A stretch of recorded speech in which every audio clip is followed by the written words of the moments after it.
नमस्कार, जय श्री राम। स्वागत है आज के वीडियो में। मैंने पिछले कुछ सालों से मैं बोलता आ रहा हूँ लगातार कि पाकिस्तान अनस्टेबल है और ये कभी भी टूट के बिखर सकता है। और इसलिए जो घटनाक्रम चल रहा था तो उसमें मैंने एक ब्रेक ले रखा था कि अब आप लोग खुद देखते रहिए कि घटनाक्रम कैसे डेवलप हो रहा है और क्या हो रहा है। और मेरा ये मानना था कि इसमें भारत को कुछ ज़्यादा करने की ज़रूरत पड़ेगी नहीं। ये अपना सत्यानाश खुद कर लेंगे। भारत को सिर्फ कहीं ज़रूरत पड़ी तो बांग्लादेश की तरह एक उँगली से धक्का देने की ज़रूरत पड़ेगी, उससे ज़्यादा कुछ नहीं।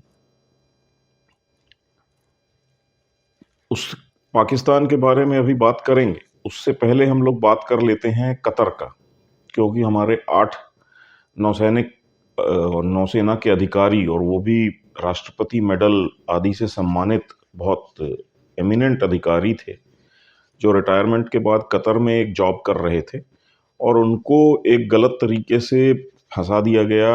उनके ऊपर एक आरोप लगा दिया गया कि वो जासूसी कर रहे हैं इजराइल के लिए, और उसके कारण उनको 8 लोगों को फांसी की सजा दे दी गई। एक तरीके से कतर ने उनको बंधक बना लिया। हालांकि जो भी लोग प्राइम मिनिस्टर मोदी को जानते हैं, भरोसा है और भारत की जो कूटनीतिक दक्षता है और ताकत है, हम लोगों को ये तो पता था कि इनका बिगड़ेगा कुछ नहीं, लेकिन एक अननेसेसरी का टेंशन पूरे देश के सर पे डाल दिया गया था। और लगभग जैसे हमास ने इजराइल के बहुत सारे लोगों को बंधक बना रखा है, उसी तरह की आतंकवादी हरकत कतर की तरफ से की गई। भारत और कतर की एक गैस परचेज की, लॉन्ग टर्म गैस परचेज की एक डील रिन्यू होनी थी जो 1999 में हुई थी, और फिर अगले 20-25 सालों के लिए उसको मेरे ख्याल से 2048 तक के लिए रिन्यूअल होना था। उस डील में भारत बहुत टफ नेगोशिएशंस कर रहा था, और उसके पीछे कारण ये था कि भारत को मोजाम्बिक में गैस फील्ड मिला हुआ है। उसके अलावा भारत के अंदर भी कुछ गैस फाइंडिंग्स हुई हैं। हमारा केजी बेसिन में भी गैस के प्रोडक्शन नए कुओं से शुरू हो गए हैं। तो उन सब कारणों को देखते हुए भारत काफ़ी टफ नेगोशिएशन कर रहा था कतर के साथ, गैस को लेकर के, प्राइसिंग को लेकर के। और कतर के साथ समस्या ये है कि कतर का इकलौता जो मेजर कमाई का जरिया है वो ये गैस की बिक्री है। और इस समय अगर देखा जाए तो भारत सबसे बड़ा बायर बन के उभरता है कतर के लिए, एक सबसे बड़ा और रिलायबल बायर। क्योंकि आज की डेट में अगर देखा जाए तो कतर को यूरोप को भी काफ़ी गैस देनी पड़ रही है। यूरोप नॉर्मली रशिया से गैस लेता था, उनकी रशिया से गैस की पाइपलाइनें डली हुई थी, लेकिन ये यूक्रेन युद्ध के चक्कर में वो सब कुछ बंद हो गया रूस के साथ, और काफ़ी बिजनेस कतर के पास अभी आया है। लेकिन कतर को ये मालूम है कि साल 2 साल 3 साल के बाद यूरोप वाले वापस रशिया की तरफ मुड़ सकते हैं, या मुड़ेंगे ही, क्योंकि वहाँ ट्रांसपोर्ट कॉस्ट पाइपलाइंस के चक्कर में बहुत कम पड़ती हैं उनको गैस को लेकर के, और लगभग कीमत आधी हो जाती है। तो कतर को मालूम था कि ये वॉल्यूम तो चली जाएगी।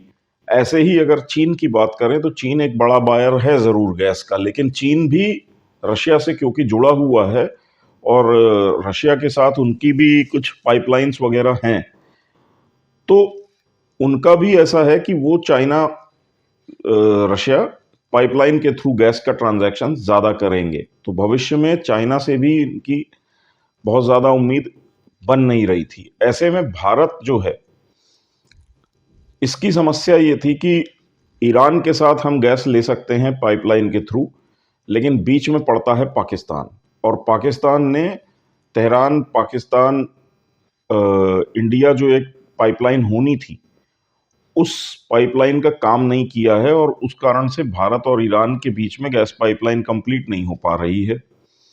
तो भारत की मजबूरी बनती है कि वो टैंकर के थ्रू गैस कतर से इंपोर्ट करे। इन सब कहानियों के बीच में ये घटना होती है। एक तरीके से आप कह सकते हैं कि भारत को गैस डील के लिए दबाव डालने के लिहाज से हो सकता है कतर ने ये हरकत की हो। बहरहाल जो भी है, एक घोषणा आ गई कि भारत ने $78 बिलियन की गैस डील कर ली है कतर के साथ, जिसमें प्राइस नेगोशिएशन में भारत को $6 बिलियन का डिस्काउंट मिल रहा है। इसमें करीब करीब हम लोगों को मतलब 20 सालों में $78 बिलियन के आसपास कतर को देना है, जो कि करीब $4 बिलियन साल का होता है।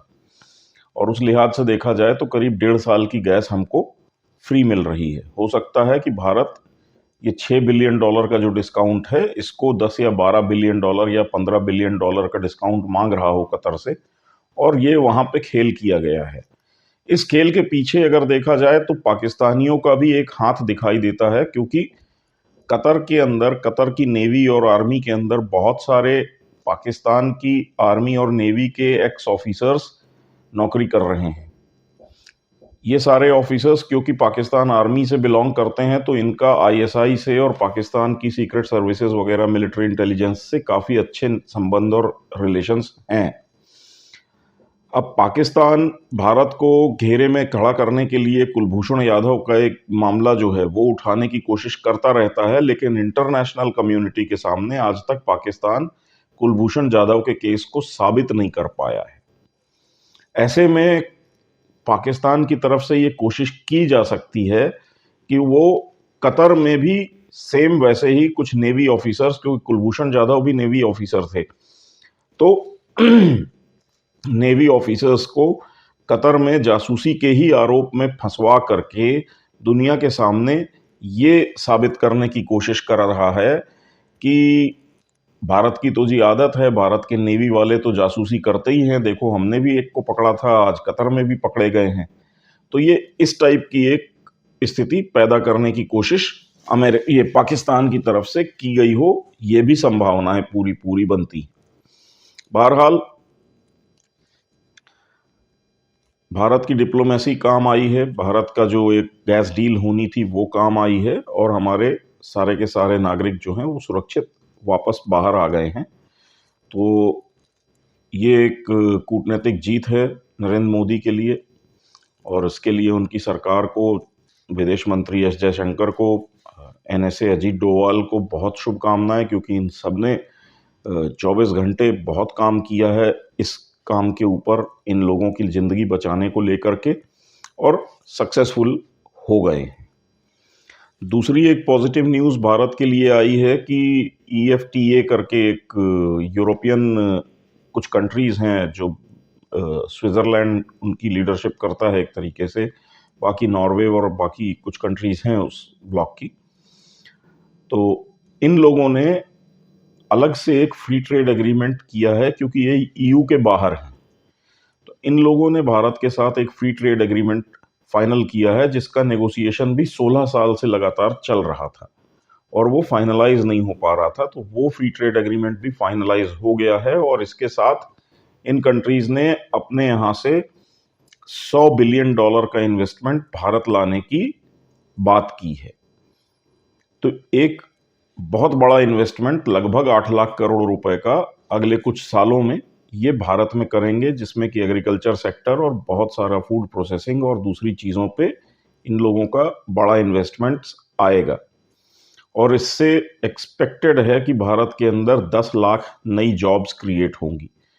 तो that is also a good news Bharat के लिए। अब तीसरी खबर जो पॉजिटिव है वो ये है कि नरेंद्र मोदी ने अभी रोजगार मेले में 1 लाख नई नौकरियां, मतलब अपॉइंटमेंट लेटर डिस्ट्रीब्यूट किए हैं इलेक्ट्रॉनिकली, सबको मेल वेल कर दिया है।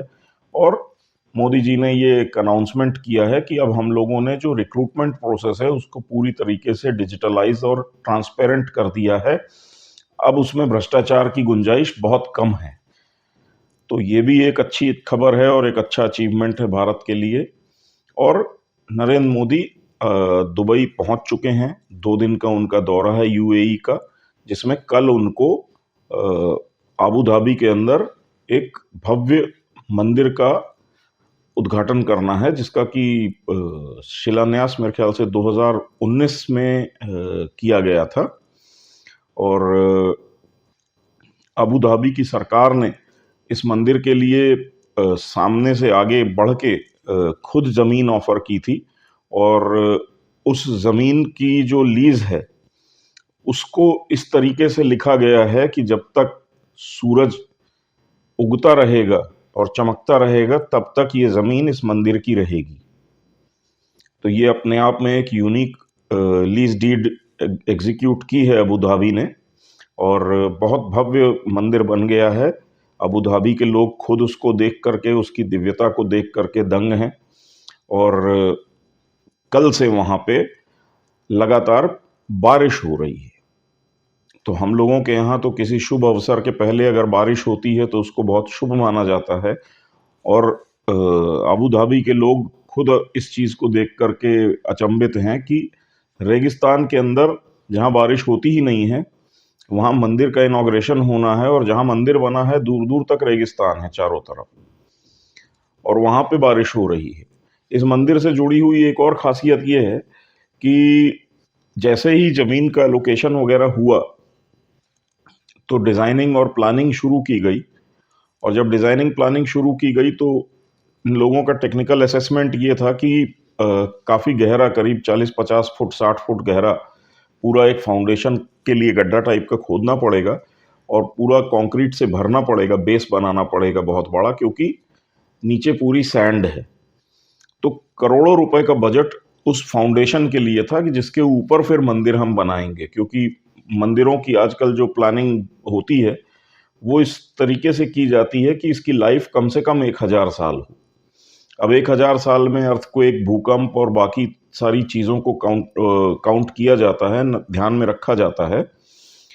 तो क्योंकि नीचे सैंड थी तो उसके लिए करीब 50-60 फुट गहरा डिगिंग एक्सकवेशन करके और उसमें पूरा इंजीनियर्ड सॉइल डाल के और सब करके एक सॉलिड बेस बना के और फिर उसके ऊपर मंदिर का कंस्ट्रक्शन करने का प्लान था।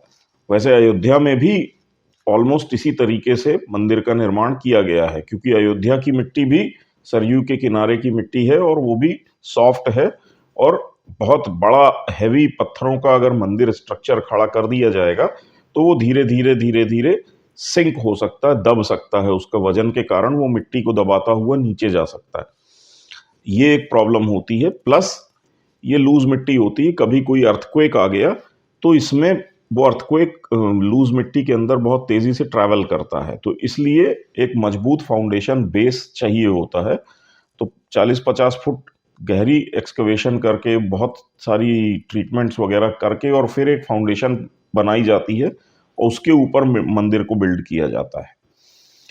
लेकिन अबू धाबी के केस में हुआ ये कि जब इन्होंने वहाँ पे सर्वे करना शुरू किया और खुदाई करनी शुरू की, तो थोड़ी सी खुदाई करने के बाद पूरा जो प्लॉट है मंदिर का जो मिला है इनको, उसके नीचे एक बहुत बड़ी चट्टान इनको मिल गई, रॉक का बेस मिल गया। तो आप समझ लीजिए कि 30-40% कॉस्ट जो मंदिर की होती, वो उस फाउंडेशन, उस बेस की होती, वो पूरा पैसा बच गया। मंदिर के लिए वो फाउंडेशन डालने की ज़रूरत नहीं पड़ी। जो इंजीनियर्स थे आईआईटी वगैरह सब जगह के, उन्होंने बोला कि अब आपको फाउंडेशन बनाने की ज़रूरत नहीं है, नेचुरल फाउंडेशन मिल गई है, नीचे एक बहुत गहराई तक चट्टान की एक बॉडी एग्जिस्ट करती है, आप आराम से इसके ऊपर मंदिर बनाइए, ये बिल्कुल स्टेबल है। तो अबू धाबी को जैसे ही वहाँ के मंदिर को, आप समझ लीजिए कि ईश्वर का आशीर्वाद मिल गया था कि जैसे ही उसकी नींव खोदनी शुरू की, वहाँ से भगवान ने बोल दिया था कि ये मंदिर बहुत सफल होगा, बहुत दिव्य होगा और ये यहाँ पे बहुत बड़े परिवर्तन और बदलाव लेकर के आएगा, सुखद बदलाव लेकर के आएगा। और आज जब इनॉग्रेशन के लिए मोदी जी जा रहे हैं तो उसके पहले इंद्र देवता वहाँ बारिश करके सुहावना मौसम बना चुके हैं, तो उससे भी लग रहा है कि दैवीय संयोग बन रहे हैं। ये तो रही बातें भारत की पॉजिटिव कहानियों की कि अभी पिछले कुछ दिनों के अंदर क्या क्या पॉजिटिव हमारे साथ घटित हुआ। अब हम लोग आते हैं पाकिस्तान के ऊपर। तो एक दोहा है रामायण में कि जाको प्रभु दारुण दुख दीना, बाकी मती पहले हर लीना। दिनकर जी ने भी लिखा है कि जब नाश मनुज पे छाता है पहले विवेक मर जाता है। अब पाकिस्तान एक अनस्टेबल देश बना हुआ है, वहाँ पे कोई एक स्थिर सरकार नहीं है और इसके कारण से वहाँ की आर्थिक हालत बिगड़ती जा रही है। वहाँ पे कोई निवेश नहीं कर रहा है और ये जो इनको लोन्स मिलते थे, आज वो लोन मिलने भी बंद हो गए हैं। लोन देने के लिए भी संस्थाएं जो हैं घबरा रही हैं, क्योंकि कोई स्थिर सरकार या कोई जवाबदेह वहाँ पे सत्ता में नहीं है। अब इस परिस्थिति में इमरान खान के पक्ष में एक माहौल बना हुआ था, लेकिन वहाँ की जो फौज है उसकी एक निजी दुश्मनी एक तरीके से असीम मुनीर की जो है वो एक पर्सनल दुश्मनी इमरान खान के साथ बन गई थी, क्योंकि जब इमरान खान की सरकार बनी तो असीम मुनीर उस समय आईएसआई का डायरेक्टर जनरल बना था और इसको भी पता नहीं क्या सूझी थी कि ये एक दिन इमरान खान के पास पहुंच गया कि मिलना है आपसे, और इमरान खान ने घर पे बुला लिया और घर पे ये पहुंचा तो ये फाइल आइल लेकर के पहुंचा और वहां जाकर के इसने सीधे आरोप लगा दिया कि तुम्हारी जो मौजूदा बीवी है बुशरा बीवी, अ, ये भ्रष्टाचार में और करप्शन में लिप्त हैं और ये उसके सबूत हैं, टेलीफोन कॉल्स और पता नहीं क्या क्या सामने रख दिया, जिसके कारण इमरान खान का दिमाग खराब हो गया और उसने बाजवा को बुला करके बोला कि ये अगर मेरी वाइफ के फ़ोन कॉल टैप कर रहा है और इस टाइप की हरकतें कर रहा है तो ये बिल्कुल बर्दाश्त नहीं होगा, इसको तुरंत हटाओ। और इसको आईएसआई से हटा दिया गया। वहाँ से इमरान खान और आसिम मुनीर की एक दुश्मनी बनी हुई है और इसीलिए बाजवा जब सत्ता से अपनी मतलब आर्मी चीफ की कुर्सी से हट रहा था, उसके पहले उसने इमरान खान की सरकार को भी बेदखल कर दिया था, गिरा दिया था। तो जाते जाते वो जानबूझ के आसिम मुनीर को आर्मी चीफ बनवा गया और शहबाज शरीफ उस समय प्रधानमंत्री थे जोड़ तोड़ की सरकार के।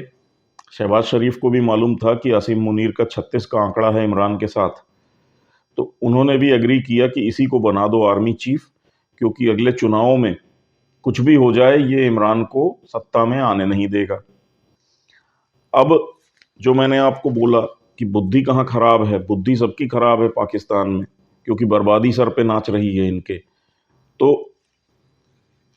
पूरी दुनिया कह रही है कि पाकिस्तान एक अनस्टेबल देश है और इस अनस्टेबिलिटी के कारण दुनिया भर में कोई भी इनके ऊपर पैसा लगाने को तैयार नहीं है, इनको लोन देने को तैयार नहीं है, इनको किसी तरीके की मदद या एड देने को तैयार नहीं है, क्योंकि किसी को कोई जवाबदेह सरकार वहाँ पे दिखाई नहीं दे रही है। किसी को ये नहीं पता है कि वहाँ पे बात किससे करेंगे। आज पैसा दे देंगे तो कल वापस करने की जिम्मेदारी किसकी होगी। वहाँ पे डेमोक्रेटिक सिस्टम चल रहा है या चलता रहेगा, या फौज का मार्शल लॉ आ जाएगा। तो ऐसी एक परिस्थिति बनी हुई है। तो इस चक्कर में इनकी आर्थिक स्थिति दिन पर दिन खराब हो रही है। इस हालत में जनता ने इमरान खान को सपोर्ट कर दिया है। अब हुआ ये कि आईएसआई ने एक रिपोर्ट दी थी आसिम मुनीर को कि पीटीआई को इमरान खान को पब्लिक का बहुत तगड़ा सपोर्ट है, तो चुनाव करा रहे हो तो सोच समझ के कराना, चुनावों के नतीजे इसके पक्ष में जा सकते हैं। आसिम मुनीर को ऐसा लगा कि मैंने हौसला तोड़ दिया है पीटीआई का, इनके नेताओं को जेलों में बंद किया है, इनके कार्यकर्ताओं को बहुत मारा पीटा है, 6-6 महीने महिला नेता जो हैं उनको बंद करके रखा हुआ है, बहुत सी अभी भी बंद हैं। तो आसिम मुनीर को ये कॉन्फिडेंस था कि जनता का तो हौसला पस्त कर दिया है और 9 मई को जो हुआ था उसमें फौजी अदालतों में हमने केस रजिस्टर किए हैं। उस डर से भी इमरान खान के जो समर्थक हैं अलग अलग शहरों में, वो न बाहर निकलेंगे न कुछ करेंगे। ऊपर से उसकी पार्टी पे प्रतिबंध लगा दिया, उसके चुनाव चिन्ह को छीन लिया, इमरान खान को मतलब 24 या 30 साल की जेल घोषणा करके सजा करवा के जेल में डाल रखा है। तो आसिम मुनीर को कॉन्फिडेंस, ओवर कॉन्फिडेंस कह लीजिए, ये था कि हमारा कुछ बिगड़ेगा नहीं और मैनेज हो जाएगा चुनाव।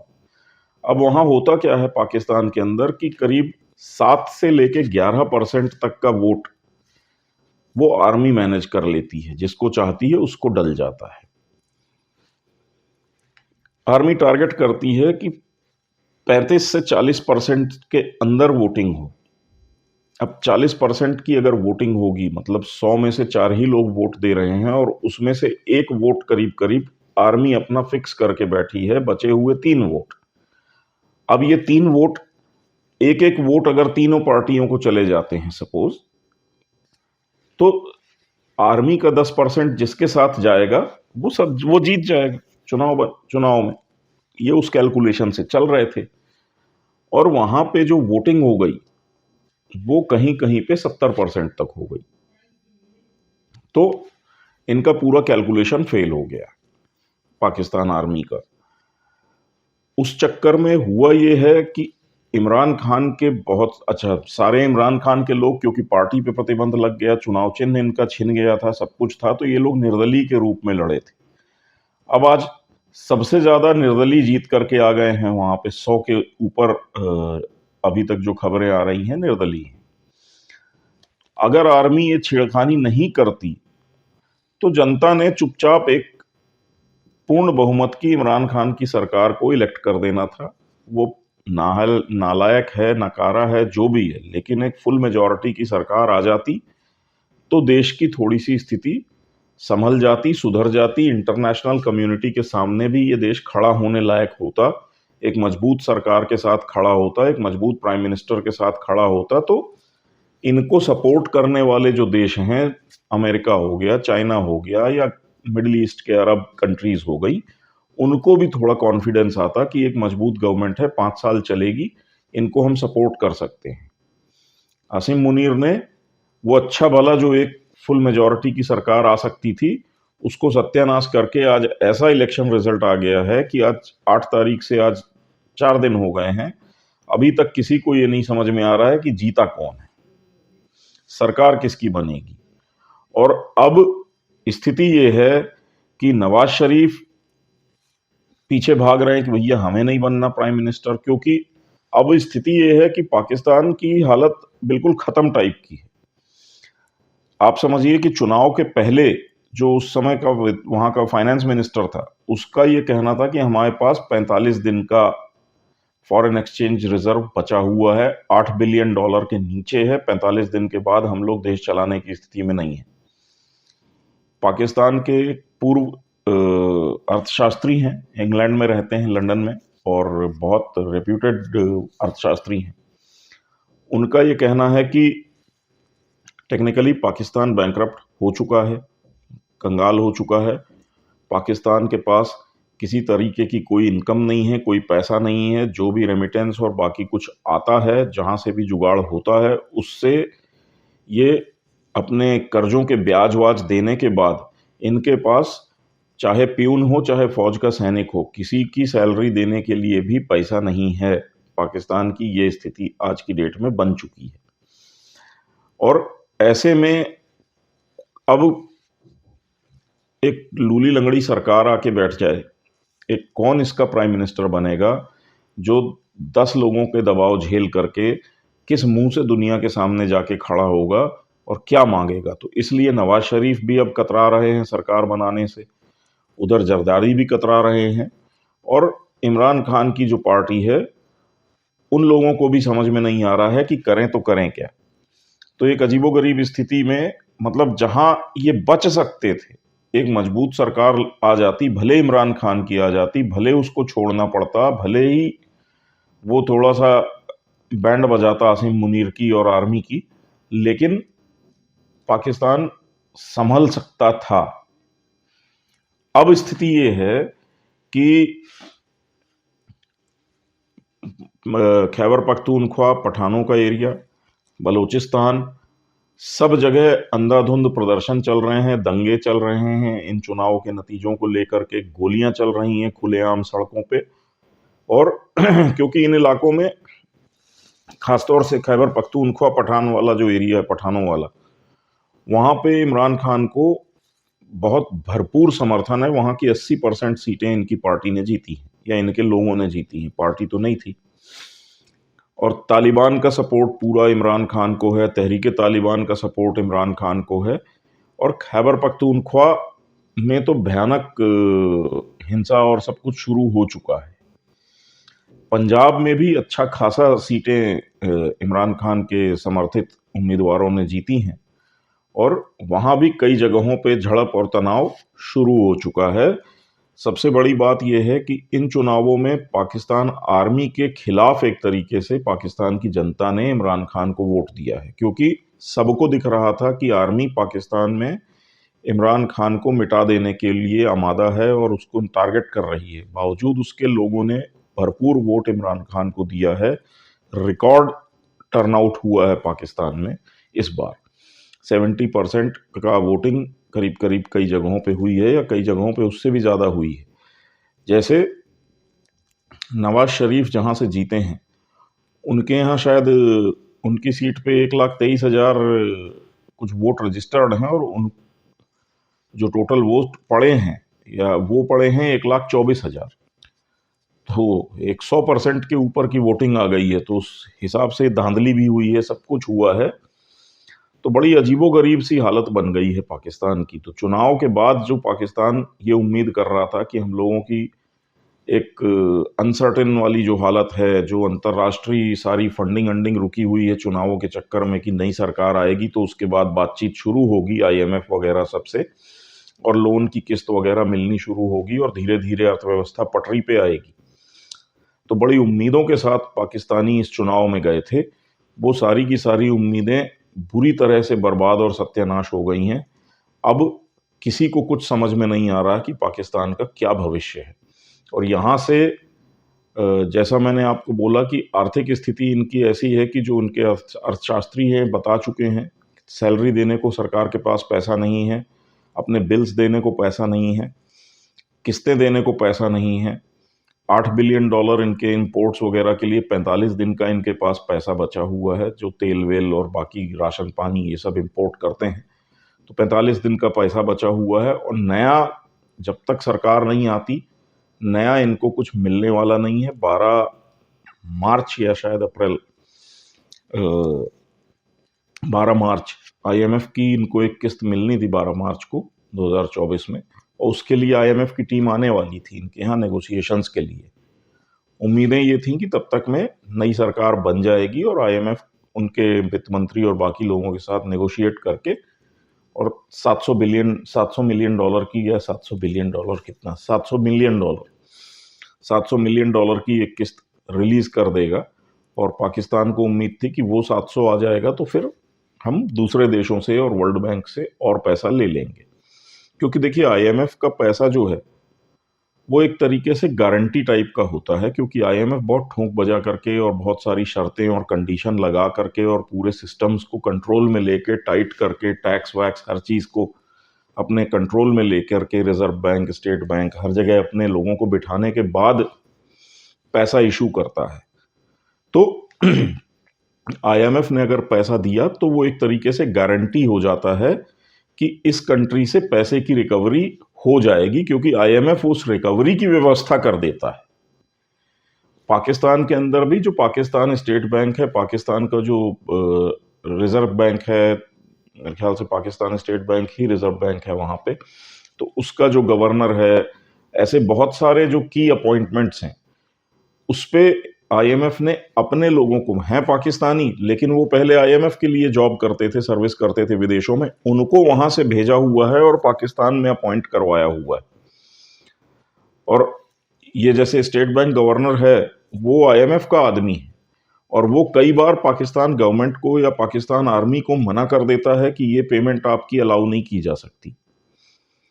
तो इतना कंट्रोल आईएमएफ ने बना लिया है। तो सऊदी अरब हो या कोई भी हो, सारी कंट्रीज ने ये कंडीशन लगा रखी थी कि आईएमएफ से पैसा मिलेगा तो उसके बाद हम देंगे। तो इनकी बड़ी उम्मीदें आईएमएफ के ऊपर टिकी हुई थी कि नई सरकार बनेगी तो आईएमएफ का पैसा आएगा, आईएमएफ का आएगा तो बाकी लोगों से पैसा आएगा और धीरे धीरे हम पटरी पे आ जाएंगे।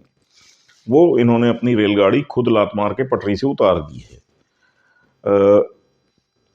इनकी जीडीपी का प्रोजेक्शन 2024 के लिए 2.1% ग्रोथ का था, और ये बहुत नाच गा रहे थे इन्हीं के इकोनॉमिस्ट्स का कहना है कि जीडीपी नेगेटिव है। तो 2.1% ग्रोथ की बात भूल जाएं, जीडीपी एक्चुअली श्रिंक हो रही है, नेगेटिव में जा रही है। पाकिस्तान के अंदर आप पेशावर और लाहौर की बात करें, दो शहरों की मेजर, तो वहाँ पे पेशावर में प्याज चल रही है 190 रुपए किलो, लाहौर में चल रही 200 रुपए किलो। दूध चल रहा है पेशावर में 200 रुपए किलो और लाहौर में चल रहा है 250 रुपए किलो। चावल पेशावर में 340, लाहौर में 335 रुपए किलो।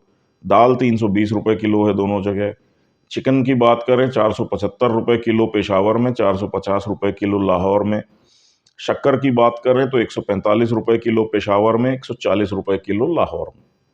तो इस समय ये प्राइजेस चल रहे हैं खाने पीने की चीज़ों के पाकिस्तान के अंदर। डॉलर इनका पहुंच चुका है 280 रुपए का एक डॉलर, और ये धीरे धीरे बढ़ते हुए 300 की तरफ जा रहा है। ये एक इनकी स्थिति है। इनके एक मेजर आदिल राजा होते हैं जो कि रिटायर्ड मेजर हैं, और एक्चुअली क्या था कि भारत में मेजर गौरव आर्या हैं रिटायर्ड, और मेजर गौरव आर्या आर्मी से रिटायर्ड हैं और बहुत अच्छा बोल लेते हैं, तो उन्होंने मीडिया ज्वाइन कर लिया, यूट्यूब पे भी हैं और पाकिस्तान की बैंड बजाते रहते हैं, अच्छे वीडियोस बनाते हैं काफ़ी रिसर्च करके, और उनकी काफ़ी एक पॉपुलैरिटी बन गई थी पाकिस्तान में। और पाकिस्तानी यूथ जो है, हालांकि ये पाकिस्तान की ऐसी तैसी ही करते थे, लेकिन उसमें काफ़ी सारा पाकिस्तान को लेकर के फैक्ट होता था, सच्चाइयाँ होती थी, डेटा होता था उनके वीडियोस में। तो पाकिस्तानी यूथ इनको काफ़ी फॉलो करने लगी थी, तो उससे पाकिस्तान में आईएसआई को बड़ा एक खौफ लगा कि यार ये मेजर जो है ये तो हम लोगों की पूरी कहानी और नैरेटिव को बर्बाद कर देगा। तो बोले कि एक अपन भी कुछ तैयार करते हैं ऐसा ही। अब बुद्धि से पैदल, तो इन्होंने भी एक रिटायर्ड मेजर ही ढूंढा, मतलब कोई कर्नल ढूंढ लेते, कोई ब्रिगेडियर ढूंढ लेते, नहीं, मेजर रैंक का ही कोई बंदा रिटायर्ड ढूंढा, तो आदिल रजा को ढूंढ के लाए। आदिल रजा भी बोलबाल अच्छा लेता है, सब कुछ है, और उसको लगा दिया कि इमरान खान की उस समय गवर्नमेंट थी और आईएसआई फैज हमीद के अंडर में थी, और इमरान खान से तो इनके बहुत प्यार मोहब्बत के संबंध चल रहे थे। तो आदिल रजा इमरान खान के सपोर्ट में वीडियो बनाता था, भारत को भी टारगेट करता था, और मेजर गौरव आर्या को भी काउंटर करने का काम करता था। धीरे धीरे क्या हो गया कि उसकी जो क्या बोलते हैं उसको, लॉयल्टी, वो इमरान खान और फैज हमीद के लिए बहुत ज़्यादा हो गई। फैज हमीद हट गए और इमरान खान के पंगे होने लगे आर्मी के साथ, तो आदिल रजा धीरे धीरे आर्मी के ऊपर अटैक करने लगा। फिर उसके बाद वो भाग गया इंग्लैंड, लंदन में जाकर के सेटल हो गया, वहाँ रहता है, वहाँ से वीडियो बनाता रहता है और पाकिस्तान आर्मी की ऐसी तैसी करता रहता है। अब क्योंकि वो एक्स आर्मी में मैन है, उसके आर्मी के अंदर काफ़ी अच्छे रिलेशंस हैं बहुत सारे लोगों से, रिटायर्ड लोगों से भी और सर्विंग लोगों से भी, तो उसको बहुत सारी इन्फॉर्मेशन निकलती रहती है आर्मी के अंदर से, और वो वहाँ बैठ करके लंदन से ये सारी इन्फॉर्मेशन वीडियोस पे डालता रहता है, और पाकिस्तान आर्मी की ऐसी तैसी कर रहा है आजकल। तो अभी आदिल रजा के हिसाब से पाकिस्तान के अंदर जो उनके आर्मी का एस्टेब्लिशमेंट है, जो उनके आर्मी चीफ और बाकी के सारे ऑफिसर्स हैं, ब्रिगेडियर्स हैं, कोर कमांडर्स हैं, पैनिक का माहौल है, बौखलाए हुए हैं, इनको समझ में नहीं आ रहा है कि कितने दिन पाकिस्तान और चलेगा। आदिल रजा का कहना है साफ कि ये लोग अब अपनी प्रॉपर्टीज औने पौने दामों में भी बेचने को तैयार हो गए हैं। 35-35 करोड़ के जो इनके लग्जरी मकान थे, हवेलियां, कोठियां कह लीजिए, महल कह लीजिए, जिनकी वैल्यू 35 करोड़ होती थी, वो ये 15 करोड़ तक में बेचने को तैयार हैं, और वो पैसा पूरा का पूरा ये देश के बाहर मूव कर रहे हैं बहुत तेजी से, बेच बाच के औने पौने दामों में। आर्मी चीफ और उस लेवल से नीचे के आप बात कर लीजिए, लेवल 1, लेवल 2, लेवल 3, टॉप के ऑफिसर्स का ये हालत है कि वो फेंक रहे हैं अपनी प्रॉपर्टीज कि भैया किसी भी कीमत पे बेचो बाचो और निकलो, एटलीस्ट यहां से जो वसूल हो सकता है वसूल करके बाहर पहुंचा दो। दुबई में इस समय अंधाधुंध खरीद हो रही है प्रॉपर्टी की पाकिस्तानियों के द्वारा। यही हाल बिजनेसमैन का है। मैक्सिमम बिजनेसमैन अपना मैक्सिमम इन्वेस्टमेंट पाकिस्तान से निकाल के दुबई में लगा चुके हैं। बहुत से बिजनेसमैन ने अपने ऑफिसेज पाकिस्तान के अंदर से बंद करके उनको दुबई में रजिस्टर करके शिफ्ट कर दिया है पूरा, और पूरा बिजनेस वहाँ से रन कर रहे हैं, फैमिलीज को वहाँ शिफ्ट कर रहे हैं। पूरा पैसा, प्रॉपर्टीज सब वो आधी एक चौथाई जो कीमत मिल रही उसमें बेच बेच के और पूरा पैसा दुबई में इन्वेस्ट कर रहे हैं। बहुत से लोग कनाडा जा रहे हैं, बहुत से लोग ऑस्ट्रेलिया जा रहे हैं, बट मेजॉरिटी दुबई जा रहे हैं क्योंकि दुबई बहुत नज़दीक है। तो इनका ये कहना है कि आज तो यहाँ से निकाल करके पैसा दुबई में लगा दो, कल अगर पाकिस्तान की हालत सुधर गई, संभल गई, फिर दुबई से वापस आ जाएंगे। तो एक पैनिक शुरू हो गई है। इसी कड़ी में पाकिस्तान की जो एक्स आर्मी एक एसोसिएशन है वेटरन्स की, जो रिटायर्ड फौजी हैं, ऑफिसर्स और नॉर्मल फौजी, इनकी जो एसोसिएशंस हैं रिटायर्ड लोगों की, इन लोगों ने डिमांड की है कि आसिम मुनीर और नदीम अंजुम आईएसआई चीफ, ये दोनों अब रिजाइन कर दें, क्योंकि इन लोगों ने पाकिस्तान की हालत बिगाड़ दी है, बर्बाद करके रख दिया है सब कुछ। तो पाकिस्तान आर्मी के अंदर भी एक्चुअली क्या है कि ये विदेशों में जो पैसा इन्वेस्ट होता है ऑफिसर्स का, आर्मी ऑफिसर्स का, ये एक सर्टेन लेवल के ऊपर के जो ऑफिसर्स हैं वो रिटायरमेंट के पहले इतना पैसा कमा लेते हैं करोड़ों में या सैकड़ों करोड़ में कि ये तो विदेशों में कर सकते हैं इन्वेस्ट। लेकिन एक जैसे सपोज कर्नल या उससे नीचे की रैंक के ऑफिसर्स हैं और जवान हैं और सैनिक हैं बाकी, ये तो इतना पैसा नहीं कमा पाते हैं कि ये विदेशों में सेटल हों या विदेशों में इन्वेस्ट कर सकें या बड़ी एक प्रॉपर्टी वहाँ पे विदेश में खरीद के और फैमिली को वहाँ मूव कर सकें, शिफ्ट कर सकें। ये लोग तो मेनली अपना जो थोड़ा बहुत कमाया होता है, घर मकान मिला होता है इनको आर्मी से, प्लॉट वगैरह, खेत वगैरह, उसके बेसिस पे और पेंशन के दम पे अपनी लाइफ को काटते हैं। तो ये लोग भी आज की डेट में बहुत ज़्यादा नाराज हैं आर्मी से। इनको भी दिख रहा है कि इनकी प्रॉपर्टीज वगैरह की कुछ अता पता नहीं कि क्या होगा, फ्यूचर क्या होगा, बच्चों का क्या होगा, काम धंधे व्यापार बिजनेस जो जो कुछ भी कर रहा था सब बर्बादी की कगार पे पहुंच चुका है। तो आर्मी के जो रिटायर्ड एक लोग हैं, और इसका एक बहुत बड़ा तबका है इमरान खान का सपोर्टर, तो ये लोग भी अब आर्मी के जो अपने आर्मी चीफ हैं उसके खिलाफ खड़े हो गए हैं। आने वाले दिनों में जब सैलरीज की दिक्कत होनी शुरू होगी आर्मी को, तो उसके बाद आप समझ लीजिए कि रैंक्स एंड फाइल जो होती है, जो आर्मी के सोल्जर्स और बाकी के लोग होते हैं, वो भी अपने आर्मी चीफ और जनरल्स के खिलाफ खड़े हो जाएंगे, क्योंकि आर्मी वालों को बहुत अच्छे से पता है कि सरकार हमारी ही इशारों पे चलती है, हम नेताओं को दोष नहीं दे सकते हैं, ये हमारी गलतियों का ही नतीजा है। तो इसलिए ये लोग अब अपने आर्मी चीफ को टारगेट कर रहे हैं। तो आगे आने वाले दिनों में, क्योंकि ऑलरेडी बहुत सारी फैसिलिटीज और सुविधाएं जो मिलती थी आर्मी में ये सोल्जर्स वगैरह को, राशन पानी और बहुत सारी जो चीजें थी वो खत्म हो चुकी हैं। अब आज की डेट में एक बेसिक सैलरी और थोड़ा बहुत कुछ मिल रहा हो तो मिल रहा हो, वो भी लेट हो के मिल रहा है। अब जो फिगर्स आ रहे हैं, जो डेटा आ रहा है कि 45 दिन का ही पैसा बचा है, तो उस लिहाज से अब रिटायर्ड फौजियों को प्लस जो सर्विस में फौजी हैं, आर्मी में लोग हैं, जूनियर लेवल के हैं, उनको दिखाई दे रहा है कि हमारी पेंशन बंद हो जाएगी, हमारी सैलरी बंद हो जाएगी, तो हम करेंगे क्या। उसके बाद बाहर अगर निकलते हैं तो बाहर जो पब्लिक है, मेजॉरिटी इमरान खान की सपोर्टर है। तो ऐसे में भी पब्लिक का एक गुस्सा इन लोगों के ऊपर टूट सकता है। तो बड़ी एक खतरनाक सी स्थिति पैदा हो गई है, जो कि 1970 के चुनाव के बाद 1971 में बांग्लादेश के जन्म के रूप में सामने आई थी। ये 2024 का चुनाव भी कुछ उसी तरह का चुनाव है। कुछ इंसिडेंट्स ऐसा भी है, कोइंसिडेंस, कि इस साल 8 अप्रैल को एक सूर्य ग्रहण है। 8 अप्रैल को ही हमारे जो चैत्र शुक्ल प्रतिपदा है, जो हमारा हिंदू नववर्ष होता है, वो नववर्ष भी 8 अप्रैल को है और 8 अप्रैल को ही सूर्य ग्रहण है। तो ज्योतिषीय आधार से देखा जाए तो भारत के लिए भी ये साल काफी उथल पुथल वाला होने वाला है। और ये मैंने अपने शुरुआत के साल के शुरुआत में जो वीडियोस दिए थे उसमें भी मैंने बोला था कि 2024 एक बड़ी उथल-पुथल का साल साबित होगा। और आप देख रहे हैं कि लगातार कुछ न कुछ कहीं न कहीं घटनाक्रम बदलता रहता है। कहीं कभी भी कहीं भी लड़ाई, युद्ध, झड़पें शुरू हो जाती हैं। पाकिस्तान भी एक बहुत बड़े उथल-पुथल के दौर से गुज़र रहा है और 2024 पाकिस्तान सर्वाइव करके निकल पाएगा, इस पे भी अब डाउट होता जा रहा है, क्योंकि यहाँ से आगे अब पाकिस्तान एक फिसल पट्टी पे बैठ गया है।